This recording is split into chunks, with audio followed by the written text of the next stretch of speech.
My name is Sarah, and I've been a dentist for over 2 decades now. It's a career I love, but the path to get here wasn't easy. As I sit in my office, staring at the framed diploma on the wall, I can't help but reflect on the tumultuous journey that led me to this point. I grew up in a household where I always felt like the second choice. My parents, Jack and Linda, never tried to hide their preference for my younger sister, Emily. She was born when I was 10, and from that moment on, it was clear who the favorite child was. When it came time for college, I knew I wanted to pursue dentistry. It had been my dream since I was a little girl, fascinated by the way my pediatric dentist could make even the scariest procedures feel like magic. "Mom, Dad, I've been accepted to the dental program at State University," I announced one evening at dinner, barely able to contain my excitement. The silence that followed was deafening. My father cleared his throat. "That's nice, Sarah. But you know we can't afford that.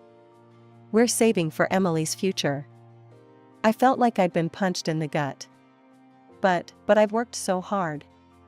My grades are perfect," I thought. "You thought wrong," my mother cut in, her voice cold. "We've always been clear about our priorities. Emily has a bright future ahead of her. Well, you'll find something suitable, I'm sure." I ran from the table, tears streaming down my face. The next day, I visited my grandparents, Robert and Margaret. They'd always been kinder to me, more understanding. When I told them what happened, my grandfather's face turned red with anger. "Those fools," he muttered. "Don't you worry, Sarah. We'll make sure you get to that school." True to their word, my grandparents scraped together every penny they could to help me with tuition. I worked multiple jobs, studied harder than I ever had before, and eventually graduated at the top of my class. During my final year of dental school, I met Tom. He was charming, handsome, and seemed to genuinely care about me. We married shortly after graduation, despite my parents' objections. "You're making a mistake," my mother hissed at me during the reception. "He's not good enough for this family." I ignored her, convinced that for once in my life, I'd made the right choice. How wrong I was. The first few years were good. We had 2 beautiful children, Max and Lily, and I started building my dental practice. But as time went on, Tom changed. The charming man I'd fallen in love with disappeared, replaced by someone I barely recognized. It started with the drinking. A beer or 2 after work became a 6-pack, then a bottle of whiskey. He'd come home late, reeking of alcohol, picking fights over nothing. I endured it for years, hoping he'd change back into the man I'd married. But one night, as I watched him nearly drop our infant daughter while in a drunken stupor, I knew it was over. The divorce was messy, but in the end, I got custody of the kids and kept my practice. The day I told my parents about the divorce, I foolishly hoped for some support. Instead, I was met with cold disappointment and blame. "I'm sure you're exaggerating," my mother said, her voice dripping with disdain. "Tom always seemed like such a nice man. You probably drove him to drink with your nagging." That was the last straw. I gathered my children and left, vowing never to seek their approval again. Meanwhile, my sister Emily's life seemed picture perfect. She'd become a psychologist, married a successful businessman named David, and had 2 boys of her own. My parents never missed an opportunity to remind me how much better she was doing. "Emily just bought a new house in that fancy neighborhood," my mother would casually mention during our increasingly rare phone calls. "Her practice is really taking off. It's so nice to have a daughter we can be proud of." Years passed, and I built a successful dental practice. I was doing well financially, even able to buy a nice apartment in a good area of town. Ironically, there were times when my parents would call, asking for money. "Sarah, your father and I are a bit short this month. We were hoping you could help out," my mother would say, her tone sugary sweet. Despite everything, I always sent them what they needed. Part of me hoped that by being generous, they might finally see my worth. But their attitude never changed. One day, I received a call from Emily. Our parents had passed away suddenly in a car accident. I was devastated, not just by their loss, but by the realization that we'd never have a chance to reconcile. "I'm in the Maldives with David," Emily said, her voice crackling over the international line. "Could you handle the funeral arrangements? We'll try to get back as soon as we can." So there I was, planning my parents' funeral while my sister lounged on a beach halfway across the world. I threw myself into the task, determined to give them a beautiful send-off despite our troubled relationship. The day of the funeral arrived, and Emily finally showed up, tanned and seemingly carefree. Right after the funeral, a lawyer approached us. "We need to discuss the will." I hadn't even thought about the will. Surely, despite everything, my parents wouldn't completely forget about me? But as the lawyer read out the details, it became clear that they had done exactly that. Everything, the house, their savings, even family heirlooms, had been left to Emily. There wasn't so much as a mention of my name. As I drove home that day, I made a decision. I was done seeking approval from people who would never give it. I had my children, my career, and my own life. It was time to live it on my terms. After the funeral, my relationship with Emily became even more distant. We rarely spoke, save for obligatory holiday greetings and birthday wishes via Skype. I'd catch glimpses of my nephews, Tommy and Jake, during these calls, but it was hardly enough to form a real relationship with them. From what I could see, the boys were growing up to be quite a handful. During one memorable video call, I watched a 6-year-old Tommy throw a tantrum because Emily wouldn't buy him a new tablet. "But I want it now," he screamed, his face red with anger. Emily just smiled indulgently. "Now, sweetie, we can't always get what we want right away. We'll talk about it later, okay?" I couldn't help but interject. "Emily, don't you think you should be a bit firmer with him? That behavior isn't appropriate for his age." My sister's face hardened. "I'm a psychologist, Sarah. I think I know how to raise my children without causing childhood trauma. They need to feel free to express themselves." As the years went by, my own children grew up and moved out to start their own lives. Max became a successful software engineer, while Lily followed in my footsteps and went to dental school. I was immensely proud of them both. With the kids gone, I found myself enjoying the quiet life of an empty nester. I adopted a cat, Mr. Whiskers, who quickly became my constant companion. My days fell into a comfortable routine of work, home, and the occasional dinner with friends. Then, one rainy Tuesday evening, my peaceful life was shattered by a frantic knocking at my door. I opened it to find Emily standing there, mascara running down her face, with Tommy and Jake in tow. "Sarah," she sobbed, "I need your help. David and I had a huge fight, and I just need a place to stay for a while." I hesitated for a moment, remembering all the years of hurt and neglect. But looking at my sister's tear-stained face and the confused expressions of my nephews, I knew I couldn't turn them away. "Come in," I said, stepping aside to let them enter. As they filed into my apartment, I got my first real look at Tommy and Jake in years. Tommy, now 9, had a sullen look on his face, while 6-year-old Jake was bouncing off the walls, touching everything in sight. "Jake, honey, please don't touch that," I said gently as he reached for an antique vase. He ignored me completely, knocking the vase to the floor where it shattered into 1,000 pieces. Emily barely reacted. "Oh, boys will be boys," she said with a weak laugh. "We'll replace it, won't we, Jake?" Jake just shrugged and moved on to the next breakable object. I took a deep breath, reminding myself that they were guests in my home and that this was just temporary. But as days turned into weeks, it became clear that Emily had no intention of leaving anytime soon. My once tidy apartment descended into chaos. Toys and clothes were strewn everywhere, the walls were covered in crayon drawings, and the constant noise was driving me to my wits' end. One particularly trying afternoon, I returned home from a long day at the dental office to find my living room in complete disarray. The floor was littered with toys, crushed snacks, and what appeared to be the stuffing from one of my throw pillows. In the center of it all sat Tommy and Jake, gleefully engaged in what looked like a food fight with my good china as ammunition. "Boys!" I exclaimed, shock and frustration evident in my voice. "What on earth are you doing?" They barely glanced in my direction, continuing their rambunctious play without missing a beat. I looked around frantically for Emily, finally spotting her lounging on the balcony, engrossed in her phone. "Emily," I called out, trying to keep my voice steady, "have you seen what the boys are doing?" She glanced up briefly, a look of mild annoyance crossing her face. "They're just playing, Sarah. Don't be such a killjoy." I took a deep breath, counting to 10 in my head before speaking again. "Emily, they're destroying my home. This has to stop."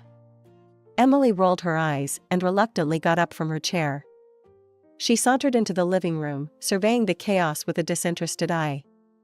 "All right, boys, that's enough for now. Why don't you go watch some TV?" The boys cheered and raced off to the guest room, leaving the mess behind. I stared at my sister in disbelief. "That's it? You're not going to make them clean up?" "Oh, relax," Emily said dismissively. "I'll take care of it later. You're always so uptight, Sarah. It's not good for your blood pressure." As the days wore on, I found myself becoming more and more stressed. The constant noise, the mess, the lack of respect for my home and my rules, it was all taking a toll on me.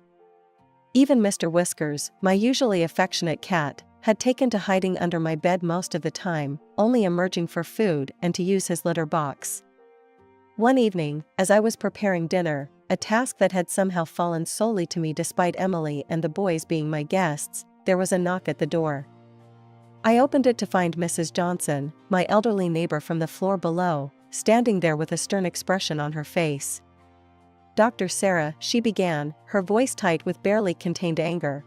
"I've always considered you a model neighbor, but these past few weeks have been unbearable. The noise from your apartment is constant. I can hear screaming and things breaking at all hours of the day and night. What on earth is going on up here?"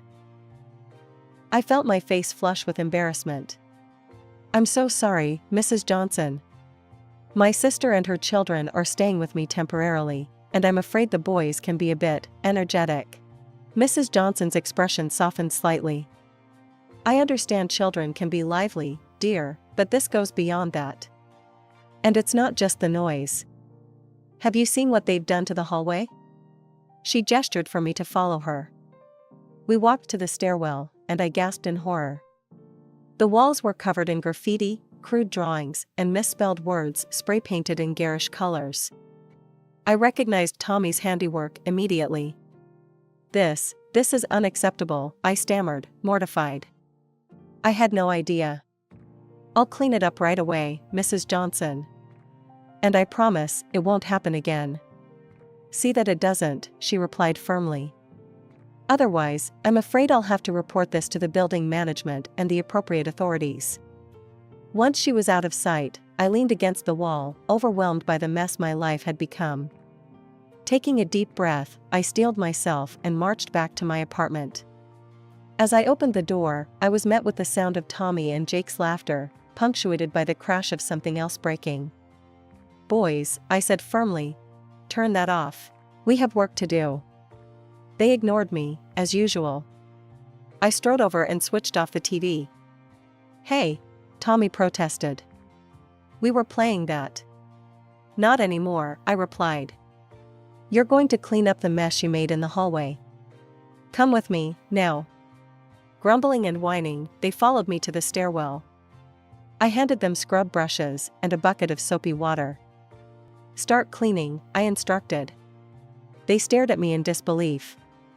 But Mom said we don't have to do chores," Tommy stammered. "Your mom isn't here right now," I said. "And in my house, we clean up our messes." They half-heartedly swiped at the walls, more interested in splashing each other than actually cleaning. I was about to intervene when I heard footsteps on the stairs. To my surprise, it was Mrs. Johnson's son, Mark, in his police uniform. He must have just gotten off duty. "Everything okay here, Dr. Sarah?" he asked, eyeing the boys suspiciously. Sensing an opportunity, I explained the situation. Mark's face hardened as he turned to Tommy and Jake. "Listen up, boys," he said sternly. "Vandalism is a serious offense. If you don't clean this up properly, we're going to have some real problems. Understand?" The boys' eyes widened in fear. They nodded vigorously and began scrubbing the walls with newfound enthusiasm. I was supervising their progress when I heard the elevator ding. Emily stepped out, fresh from a trip to the beauty salon, her hair and nails immaculate. Her jaw dropped when she saw the scene before her. "What the hell is going on here?" she shrieked. I calmly explained the situation, but Emily wasn't having it. "How dare you force my children to do manual labor?" she yelled. "This is cruel and unusual punishment." "Cruel?" I shot back, my patience finally snapping. "Cruel is letting them destroy other people's property without consequences." Emily grabbed the boy's hands. "Come on, we're leaving. I won't let you be subjected to this abuse." The next few days were tense. Emily and the boys stayed, but they barely spoke to me. I was starting to think things couldn't get any worse. I was wrong. I came home from work one afternoon to find my apartment eerily quiet. "Hello?" I called out. A pitiful meow answered me. I followed the sound to find Mr. Whiskers huddled in a corner, his fur a startling shade of blue. "Oh my God," I gasped. The poor cat was covered in paint, frantically trying to lick it off. I screamed in horror and anger. Scooping up Mr. Whiskers, I wrapped him in a towel and rushed him to the vet, my heart pounding. The vet's diagnosis was grim. "He's ingested a significant amount of paint," she told me. "We'll need to keep him overnight for treatment." Leaving Mr. Whiskers at the clinic was one of the hardest things I've ever done. I returned home, shaking with fury. Emily was lounging on the couch, scrolling through her phone. I explained to her what happened to Mr. Whiskers, demanding she discipline the boys and help clean up the mess they'd made. Emily shrugged. "It's just a cat, Sarah. Don't be so dramatic." I couldn't believe my ears. "Just a cat? He could die, Emily." "Well, that's not my problem," she said dismissively. "And neither is the cleaning. It's your apartment, after all." The next morning, I arrived at my dental practice earlier than usual. My mind was reeling from the events of the past few weeks, and I knew I needed to get to the bottom of this situation.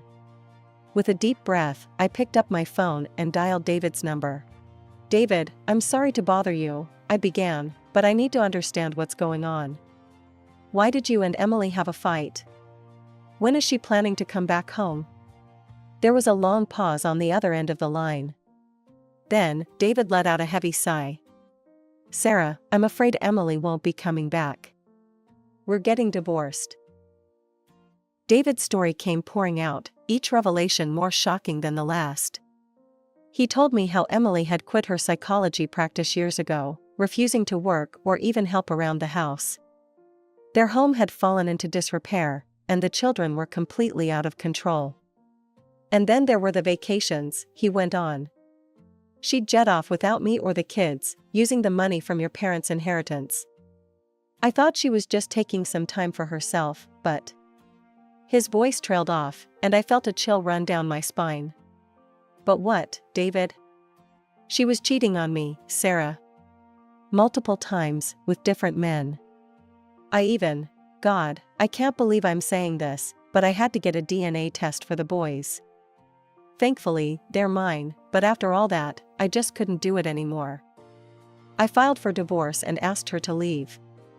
After finishing the call with David, I sat at my desk, trying to process everything I'd learned.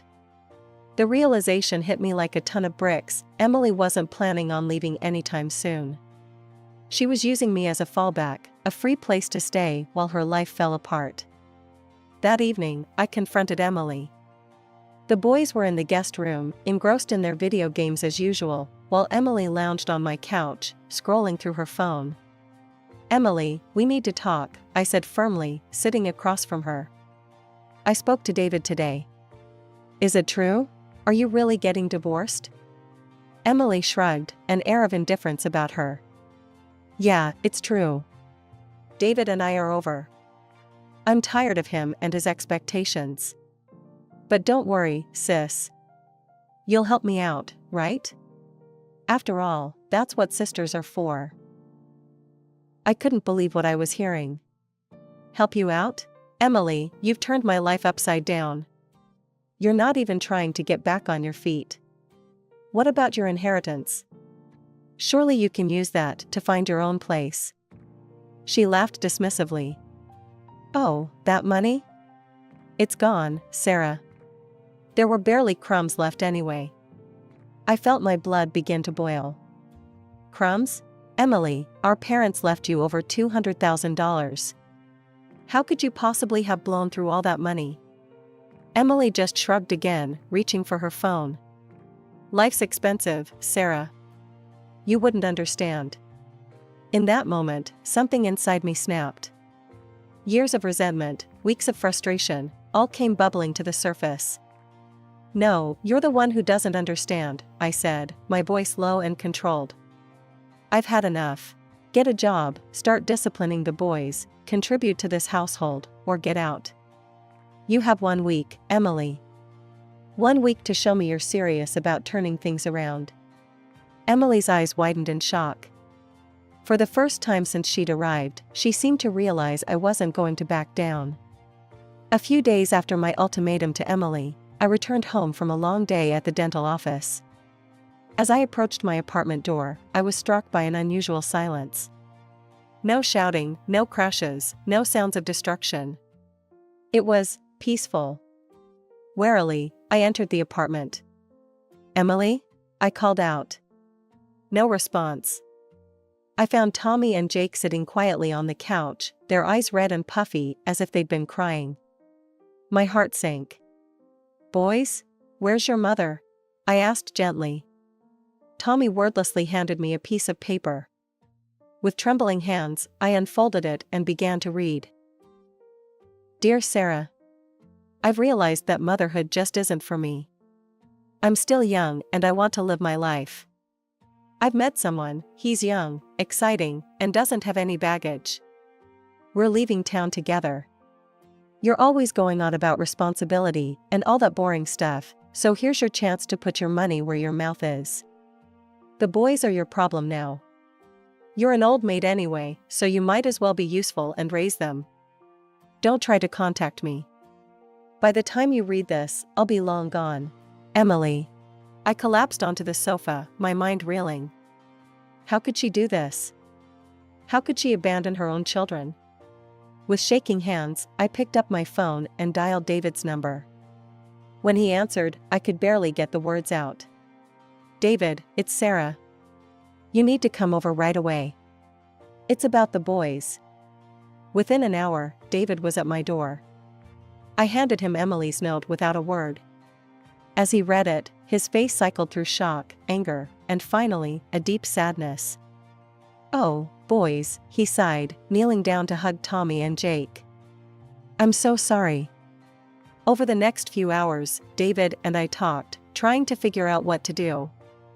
It was clear that the boys needed stability, and David was determined to provide that. I'll take them home, he said firmly. And first thing tomorrow, I'm going to file for full custody. I nodded, relief washing over me. I think that's for the best. And David, I'll help in any way I can. I'll testify, provide character witnesses, whatever you need. The next few weeks were a whirlwind of legal proceedings. David filed for full custody, and I found myself recounting Emily's behavior to stern-faced judges and social workers. In the end, the decision was swift. Emily, who never even showed up for the hearings, was stripped of her parental rights. David was granted full custody of Tommy and Jake. As the dust settled, I found myself adjusting to a new normal. I visited David and the boys often, marveling at the changes in their household. David had hired a part-time nanny to help out, but he was also making a concerted effort to be more present in his sons' lives. One sunny Saturday, about a month after everything had happened, I visited their home. I was amazed to find Tommy setting the table for lunch, while Jake was helping David prepare sandwiches in the kitchen. Aunt Sarah, they both cried, running to hug me. I embraced them tightly, noticing how much calmer and happier they seemed. They're doing so well, I remarked to David as we watched the boys play in the backyard after lunch. You're doing a great job. 5 years have passed, and life has taken unexpected turns. I'm still practicing dentistry, finding fulfillment in my work and enjoying quiet evenings with Mr. Whiskers, my faithful feline companion. Tommy, now 14, has become something of a local celebrity. His graffiti art, once a source of frustration, has evolved into a genuine talent. He's a popular blogger, showcasing his work online and even getting featured in the news. His success has brought him a decent income, unusual for someone his age. One Sunday afternoon, David and the boys were visiting me for our weekly family dinner. We were catching up on Tommy's latest art project when there was an unexpected knock at the door. To everyone's shock, it was Emily. She barged in, eyes fixed on Tommy. I hear you're making quite a bit of money now, she said, her voice sickly sweet. Mommy needs her share. David stepped forward, his face stern. You have no right to any of it, Emily. He pulled out a document from his wallet. You were stripped of your parental rights years ago. Leave now, or I'm calling the police. Emily's face contorted with anger, but seeing our united front, she turned and left without another word. We haven't seen her since. As for me, I continue to work and enjoy life's simple pleasures. I stay in touch with my own children, now adults themselves, cherishing our relationship. This unexpected journey has taught me the true meaning of family. It's not always about blood, but about love, support, and being there for each other through thick and thin.